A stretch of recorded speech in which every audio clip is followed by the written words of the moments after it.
Welcome to Math 119, Chapter 7.2, where we talk about trig functions and right angles. So the first thing we want to know are these 6 trig functions and how to kind of recall them. So there is kind of a small, what is it called?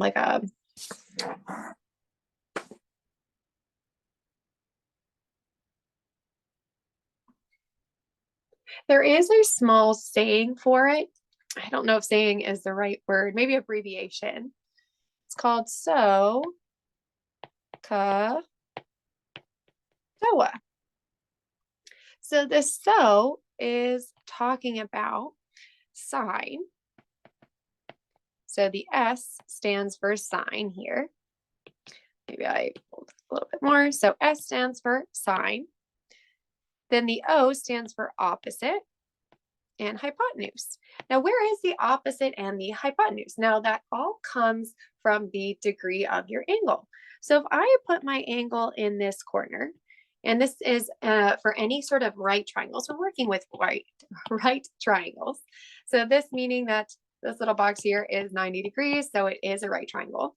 Now, the placement of your theta, of your angle, depends on whether or not it's the opposite or the adjacent. So the opposite meaning the exact opposite, so it's going to look all the way over.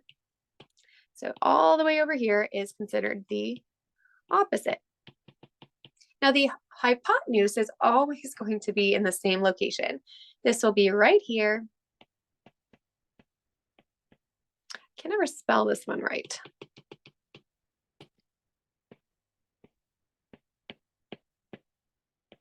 There we go, hypotenuse. So is standing for the opposite and your hypotenuse. So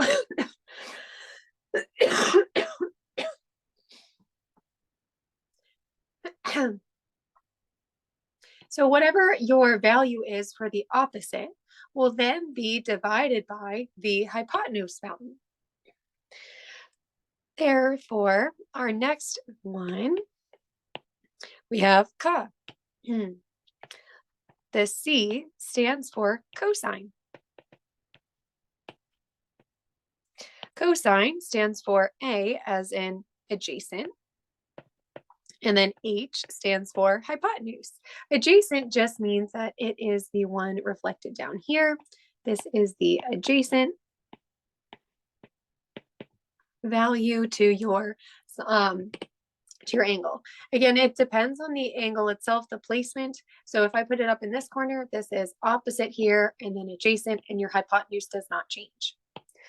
Lastly, we have toa. We'll do this color here. The T here stands for tangent. So tangent is equal to O for opposite over A adjacent. So to write these, we have sine, and to abbreviate it, you're going to just see what looks like, it looks like it's spelled sin, but it's really just sine theta is equal to your opposite value over your hypotenuse. Cosine is abbreviated as cos, but you're going to be just saying the word cosine of theta is equal to adjacent over hypotenuse. And lastly, we have your tangent, which is just an abbreviated form of just saying tan theta is equal to opposite over hypotenuse. So these are the first 3 trig functions. So if you can draw your triangle and remember the little saying here, then you'll be able to get these responses here. Now there are 6 trig functions. So where are the other 3 coming from? Well, these would be from the reciprocal. Keep in mind the reciprocal is just by flipping upside down your sine, cosine, and tangent functions.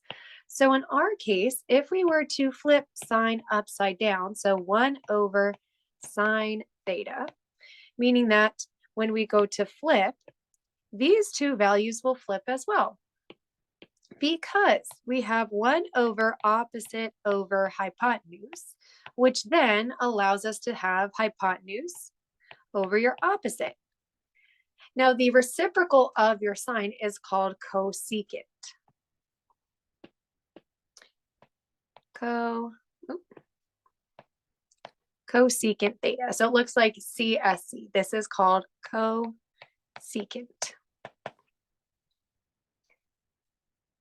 So this is similar to sine, so cosecant. Now the opposite, the reciprocal of cosine, therefore. So if we did 1 over cosine of theta, so again, that allows us to have 1 over your adjacent over your hypotenuse. So keep, change, flip, hypotenuse above and adjacent down below. This is called your secant of theta.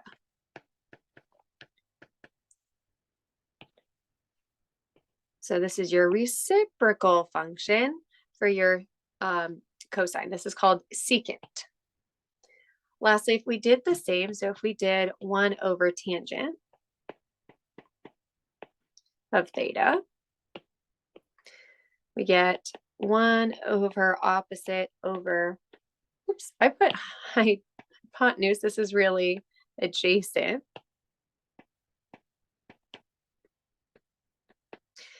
We're going to keep, change, flip. So now we have adjacent over your opposite.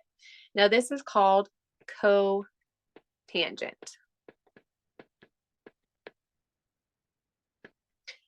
Cotangent.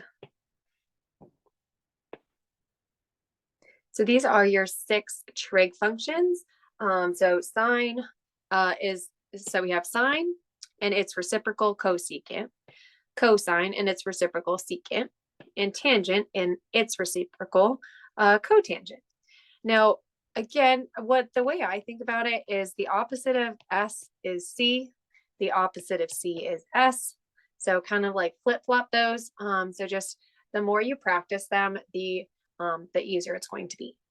Now, why are these important, right? Because we're talking about right triangles. Well, there's something called the Pythagorean theorem. So see if you can pause the video and write down, if you remember, what the Pythagorean theorem is. So the Pythagorean theorem has an equation, a squared plus b squared is equal to c squared.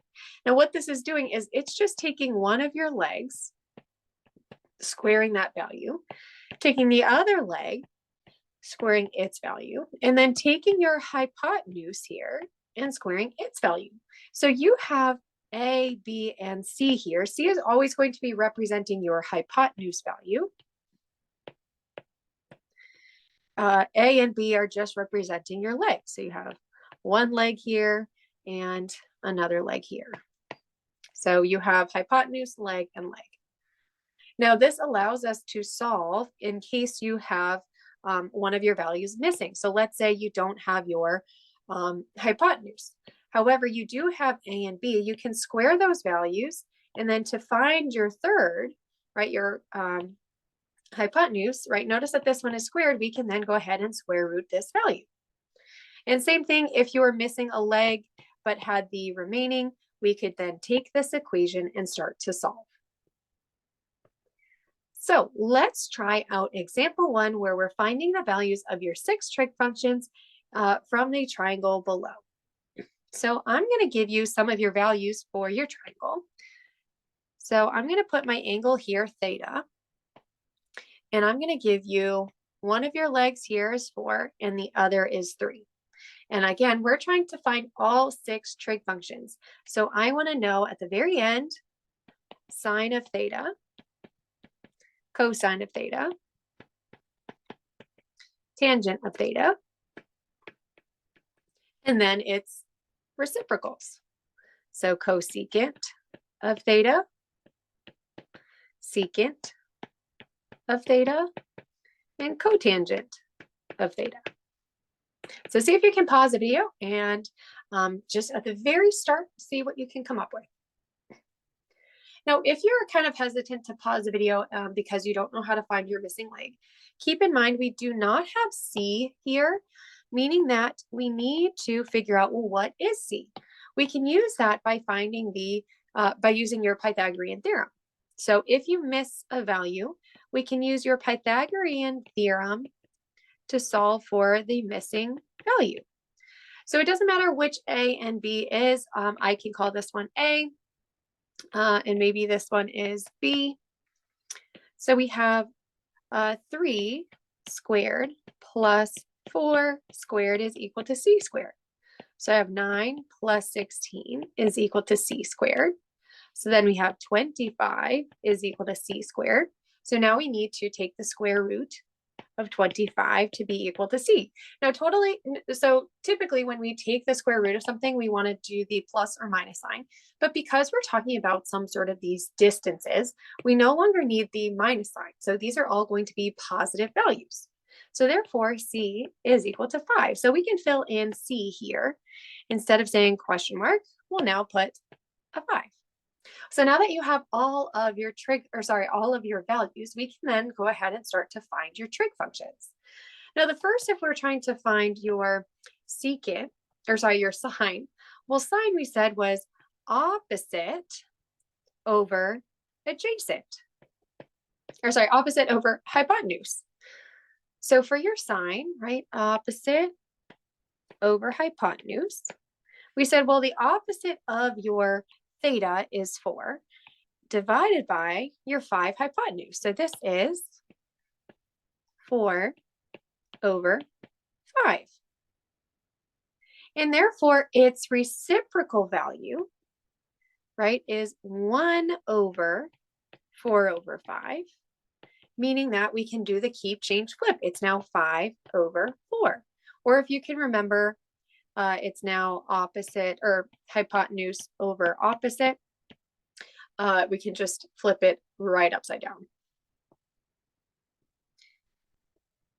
So for your cosine now, we're going to take your adjacent. I did it in purple. Adjacent over your hypotenuse. So cosine is adjacent over your hypotenuse, meaning that we have 3 over your hypotenuse 5.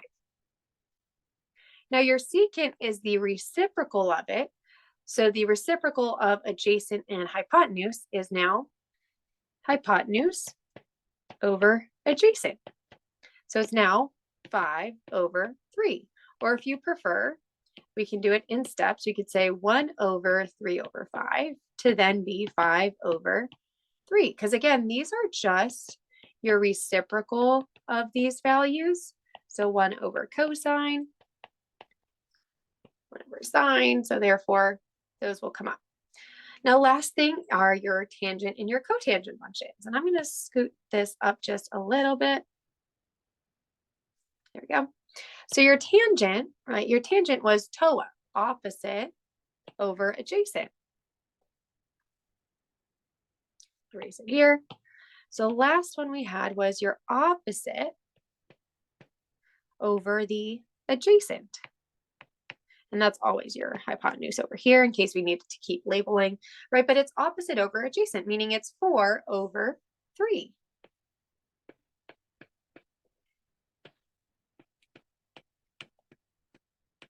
So therefore, your reciprocal, so 1 over tangent theta, right, is really just the reverse. So it's adjacent over opposite, or 1 over 4 over 3 to make 3 over 4.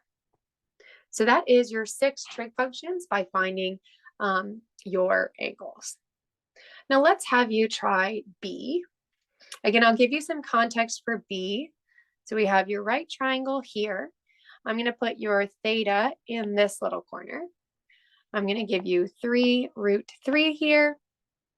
We'll say this is B and this is 6. So go ahead and pause the video and try out your 6 trig functions. So first thing we need to figure out, we have A squared plus B squared is equal to C squared. So we'll just call this one A here. We'll call this one B. Well, that one we already know. It's called B already. And last one over here is C. So A, we have 3 root 3 all squared, plus b squared we don't have, and then c squared over on the other side. So when we go ahead and distribute this in, we have 9 times 3 plus b squared is equal to 36. Then we get 27 plus b squared is equal to 36. So b squared, if we subtract 27 to the other side, we get 9. So b, therefore, is equal to 3. Now, this is a special triangle, and we'll talk about those at the very end and how to recognize some of those. But for now, b is equal to 3.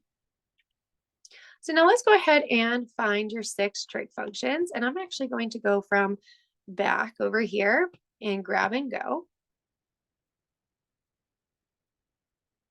So copy.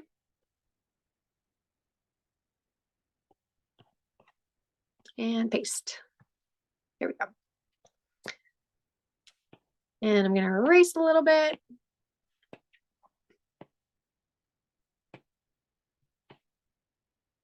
There we go. So when we go to find your sine, we're talking about opposite over hypotenuse. So opposite of this angle is root 3.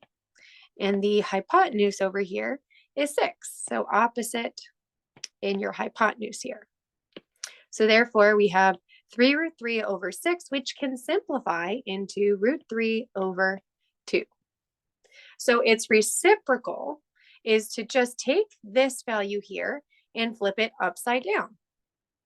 So 2 over √3. Now for me in a test, I'm not going to accept this answer. I want you to rationalize, which we talked about back in chapter 1.2. To rationalize, we're multiplying this denominator by itself. We don't want to have a square root in the bottom because typically we can end up simplifying a little bit further. So we have √3 over 3. So this would be your most simplified answer. This is the answer that I would be looking for on the test. I will not give you credit for this one. On your homework, I do believe they still allow this one for Hawks. So just be aware, I want you to start practicing just taking the, by rationalizing. Now cosine is your adjacent, oops, too much erasing, is your adjacent over your opposite. Adjacent over the, not opposite, hypotenuse. There we go. So from here, right, your adjacent value is 3 over 6 is your hypotenuse, which can reduce to 1 over 2. So again, its reciprocal is just flipping up 1 over 2 upside down and then having 2 over 1, which just makes 2. Lastly, your tangent is just your opposite over your adjacent. So your opposite over adjacent is your √3 over 3. And its reciprocal, we're flipping upside down the √3 and 3. So now it's 3 over √3. And again, we have to rationalize. So therefore we get 3√3 over 3, which then comes out to just be the square root of 3. Again, this is the response I would be looking for on the test. I will not give you credit for just leaving it like this. So just be aware of that. So this is a question that I really, really like and that you might be seeing in the future for your trig functions. Now let's take a look at example 2. And at the end of this video, we'll talk about special right triangles and how to recognize them. So before cutting down a tree, you need to determine the height of the tree. So we have some sort of tree here. We have some sort of tree. And you measure the angle to the top of the tree from the tree at a distance of 40 feet from the trunk. So you've got some sort of distance, that's 40 here, feet. Oh, best I can, there we go. And we wanted to know the angle between the ground and the top of the tree. So between the ground here and looking up to the top of the tree. So our angle we're going to put right here, right? Because it says between the ground, so down below with the ground and the angle that the tree, the top of the tree makes with the ground. So we're putting your theta right here. Now they tell us that the degree here is 61 degrees. Then it says, what is the height of the tree? So we don't know how tall this height of the tree is, but we want to know, okay, well, what is it, right? That's what we'll look for. Then it says, give the exact answer and the approximated solution to the nearest foot. So given the context, right, how much information do we have?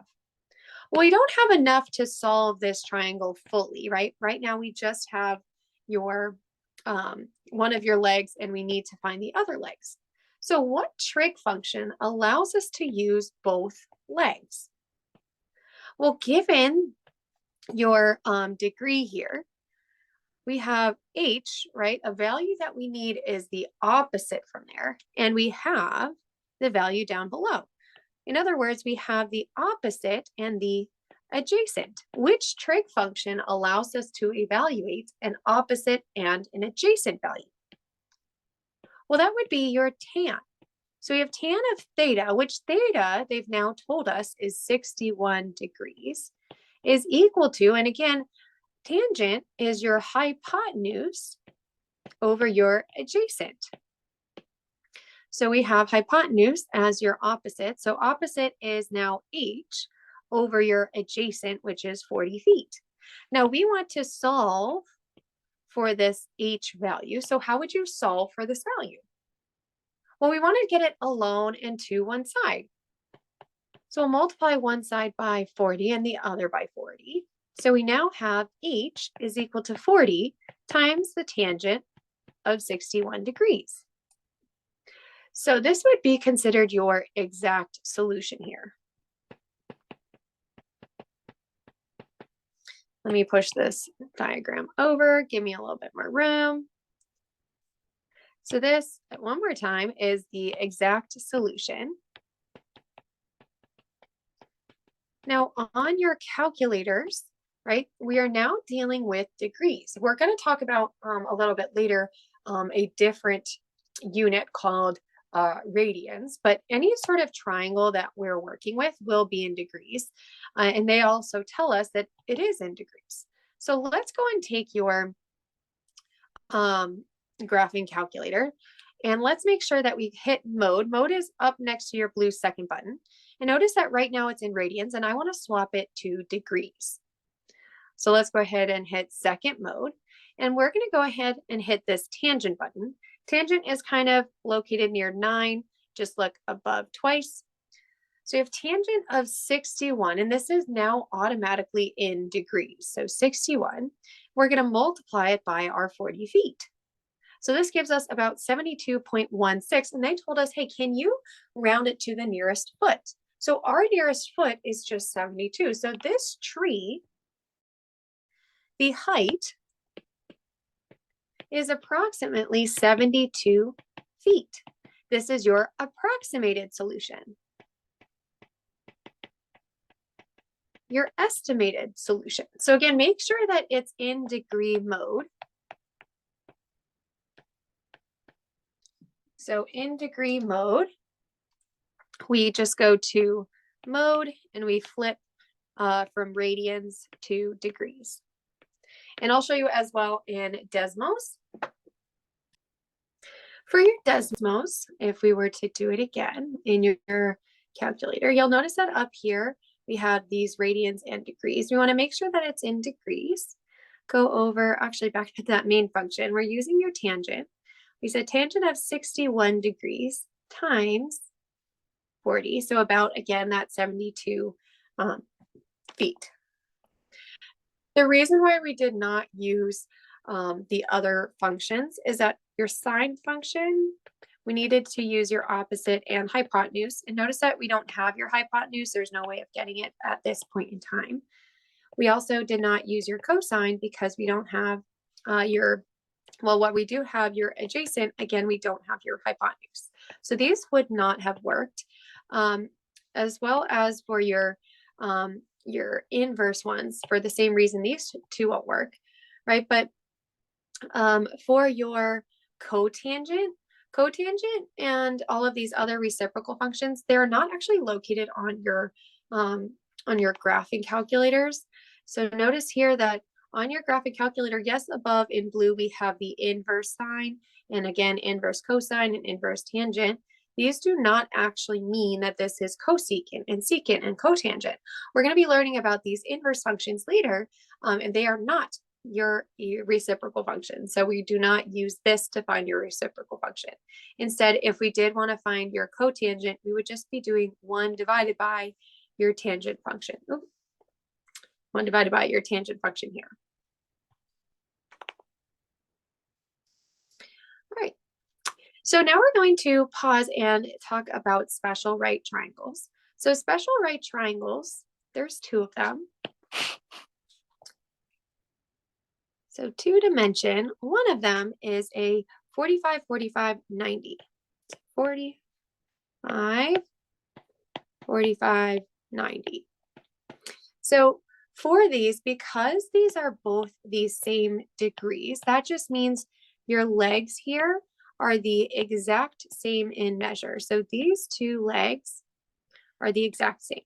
And let me scooch this over. So these legs are the exact same, meaning that when we talk about a 45, 45, 90, if you notice that both of these legs are the same. So if you have a ratio that looks like it's 1, 1, and the square root of 2, right? What we can also recognize is that maybe maybe these aren't exactly on your unit circle, which we haven't learned our unit circle yet at this point.